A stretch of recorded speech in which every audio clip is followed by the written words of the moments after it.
We also have to look at Iran this week. The Iran sanctions regime, the BBC have exposed, I think it's even just today exposed, is not what it seems. The Americans have said that this is just US sanctions against Iran for everything except for humanitarian aid. But we're finding more and more, Martin, aren't we, that that's just simply not the case. Well, yes, the sanctions, they're actually boasting that these sanctions are more intense than the ones that were put on Iraq in the run-up to the 2003 war. The Iranians are pretty good at avoiding sanctions, but nevertheless, they are basically killing Iranian children in order to try and change the government of Iran, which was actually elected, perhaps not under a free and fair election, but then, hey, there ain't free and fair elections in the United States, are there? Amazingly enough, the BBC did a quite comprehensive report on this today, and here is their reporter. He's Paul Henley, and he introduces a chap called Brian Hock, who's the American representative who is supposed to be explaining all these sanctions. But as we find, what Mr. Hock is saying is complete nonsense. Iran says sanctions are preventing life-saving drugs from reaching the country, despite official exemptions for medical supplies. Sanctions were reimposed on Iran after President Trump last year pulled out of the nuclear agreement signed in 2015 between Iran and world powers. The US has nominally exempted humanitarian goods from its economic sanctions. This is Brian Hook, the US Special Representative for Iran. Back in July, in a recorded video message he made explaining to Iranians what he called the myths about the US sanctions on Iran. Today, I want to talk directly to the Iranian people to dispel myths about US sanctions that continue to be promoted by the Iranian regime. The last time the United States imposed sanctions on the Iranian regime in 2012, Iran's leaders made many of the same claims it is making today. Myth number one: the United States sanctions medical supplies going to the Iranian people. The truth is that the United States exempts medicine and medical devices for the Iranian people from U.S. sanctions. Under our laws, a general license is in place today that allows medical devices to be exported from the United States to the Iranian people. The United States has a great respect for the people of Iran and does not seek to prevent them from accessing medical supplies or care. The Iranian people know all too well that the real issue preventing access is the regime itself. There are already whispers throughout the Iranian medical community that the regime and entities affiliated with the IRGC are hoarding drugs and other critical medical products that they can then sell at marked up prices for profit. Myth number two: the United States sanctions agricultural products to Iran. The truth is, we don't sanction agricultural products to Iran. This can be seen in our open and available regulations on the Treasury's OFAC website. Myth number three: the U.S. sanctions technology used for communication in Iran. The truth is that the United States does not sanction hardware, software, or services related to personal communications. Unlike your regime, we believe strongly in the free flow of communication and information. For example, your foreign minister comes to America to enjoy press freedoms. Maybe someday he will let you enjoy them. You deserve access to information and to be able to communicate with each other and the world. Your regime disagrees with me.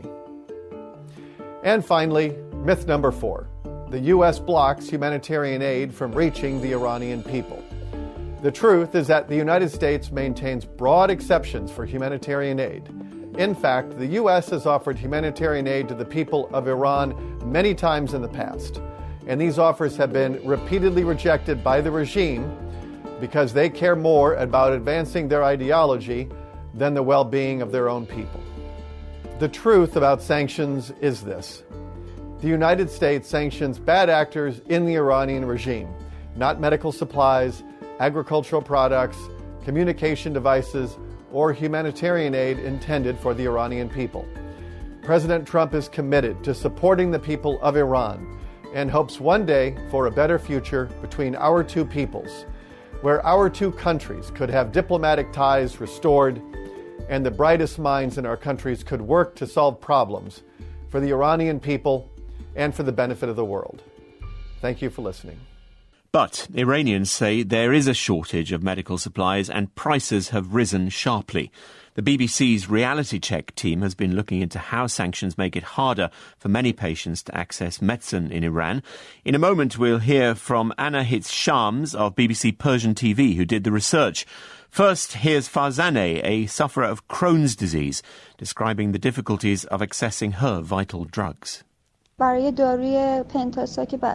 often have to travel to other towns and cities to check if the pharmacies have the drugs that I need. Pharmacists, sometimes they tell me to get a cheaper version of the drug, similar to what's in my description, or what is produced at home, the Iranian version of the drug. But then there are side effects. It's really, really hard to find what you need. Well, I asked the BBC's Anahita Shams what other drugs were affected.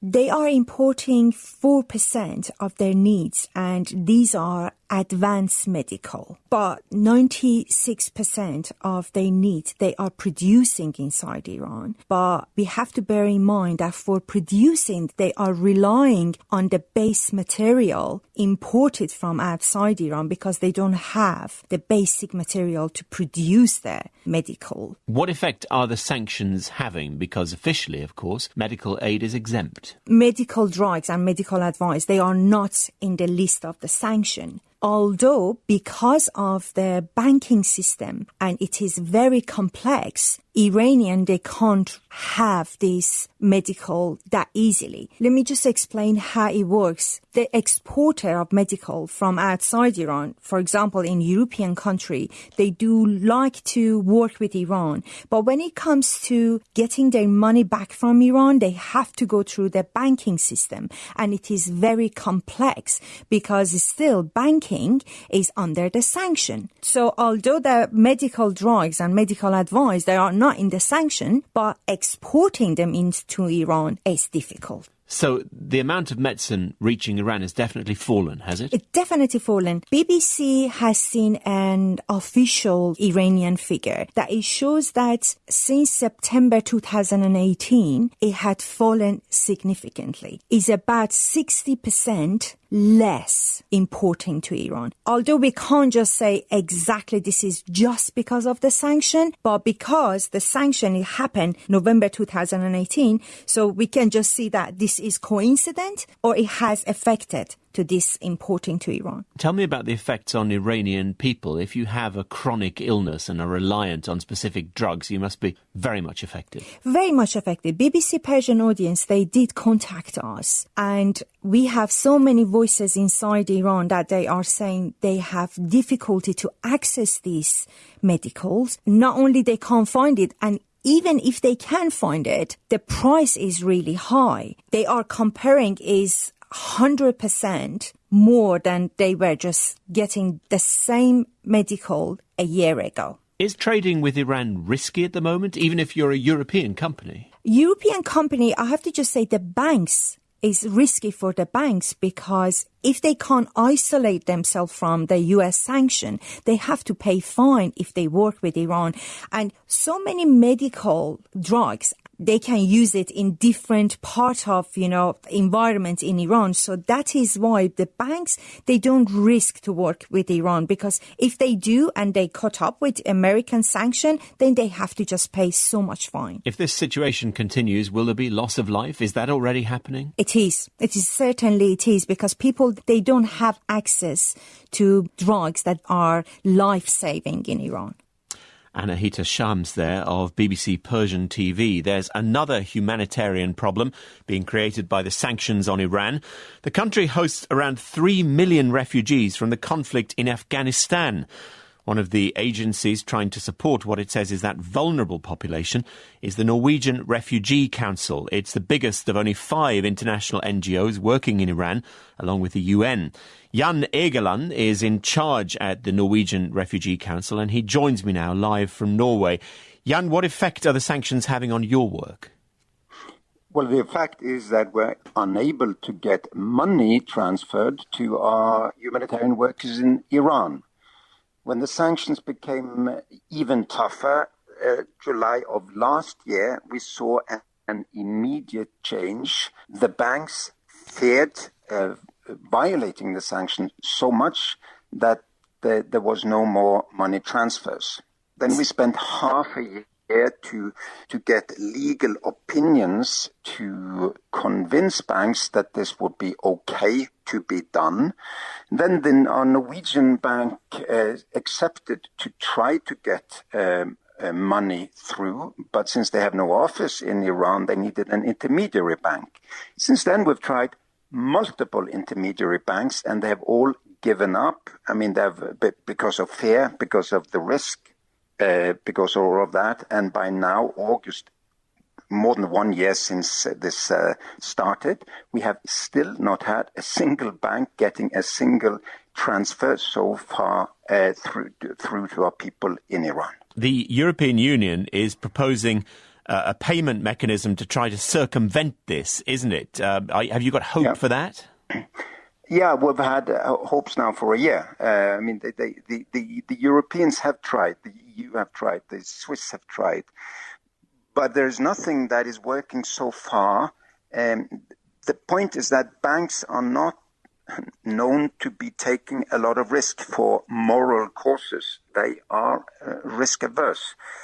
So what we end up with is trying to get money through the traditional Muslim Hawala system and so on, but that is cumbersome. It is expensive, and it is not going to work long term. So all these logistical problems, just tell us what effect they're having on this population of Afghan refugees that you're trying to protect. That we keep being weeks away from having to close down all work for them. What would that mean? We've only got a minute. That we wouldn't be able to help Afghan children to go to school. We're helping with school equipment, with school material, with personnel. Thousands and thousands of the most vulnerable Afghan refugee families would get no emergency relief. They would then be having nothing. I mean, so it's dramatic, and of course this is not an intended version. I don't think the Trump administration wants to starve Afghan refugee children. They want to shield them, but why haven't they been able to point to a system that is foolproof, that is safe for the banks, and we'll in a way hanging instruct banks on that question? Thank you very much, Jan Egeland, head of the Norwegian Refugee Council. So that was Paul Henley on the BBC, and the clip with the US negotiator Brian Hook was particularly interesting in that it's quite clear that what he's saying is total lies. Well, it's a full spectrum attack on Iran. They're not making any real exceptions for humanitarian reasons at all. They're basically killing children and old people and vulnerable people in Iran because they don't like the political system in the country. And they're also blocking humanitarian agencies from the West from doing anything over in Iran now. And of course that means that, for example, these Afghan refugees are going to be, a human burden on the Iranians. And that is, surely that is against all kind of common decency, sense and international treaties. Well, you might think so, but I mean, if you go back to the ancient world, Rome and Greece and all the rest of it. I mean, war was total war in that era. You kill everybody and enslave the people that are left. And nothing much has changed. That's where we are. Anyway, well done, BBC, for a nice balanced report for a change. Fascinating to hear you telling the truth about Iran, which we don't get too much on the mass media. Designated head, we hear yesterday from the Associated Press, Martin, the designated head of Europe-Iran trade entity is refusing to take up his job. A former senior German diplomat was due to head a body designated to facilitate European trade with Iran, but he's pulled out of the job after reports he defended Tehran's ballistic missile program. Germany's foreign ministry confirmed a report on Thursday by Daily Bild that Bernd Erbel had informed officials that he won't be available for personal reasons to head the organisation called Instex. Bild reported that Erbel, former ambassador to Tehran, had given interviews to a German-language YouTube channel in which he described Iran's missile program as legal. That's because it is. The the nuclear enrichment treaty that they signed is to do with centrifuges and nuclear technologies. So nothing in it about ballistic missiles whatsoever. They're entitled to have any missiles that they can build, just as we are. So he's not being allowed to take up his job because he's telling the truth. That's right.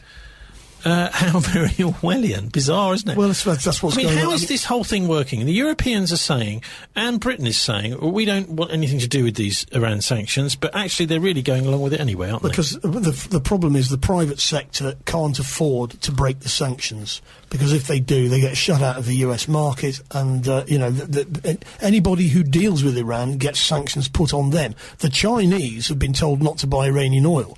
Now, in actual fact, they're quite dependent on Iranian oil, so they just said get stuffed. But the problem is that therefore that encourages the US to sanction China because not just because of the trade dispute, but because they're buying Iranian oil. But the key take home in that report, for me anyway, is that actually at the heart of all of this is the banks. It's simply the banks are saying, well, yeah, sorry, but we're not going to move any money around. Well, that's why the Western banking system, which collapsed in 2008, is the heart of darkness. And of course, ultimately, different mechanisms are going to have to be set up in a different world order, where the West can't just abuse the power that it's aggrandised to itself over the last 500 years. If you're an EU citizen living in the UK, you will need to apply to the EU settlement scheme. The scheme is fully open and you have plenty of time to apply. It is free and all you need is your passport or ID card and to complete an online form. Support is available if you have any questions. To find out more and to apply, visit gov.uk/EU settlement scheme. Irish citizens or those with valid indefinite leave don't need to apply.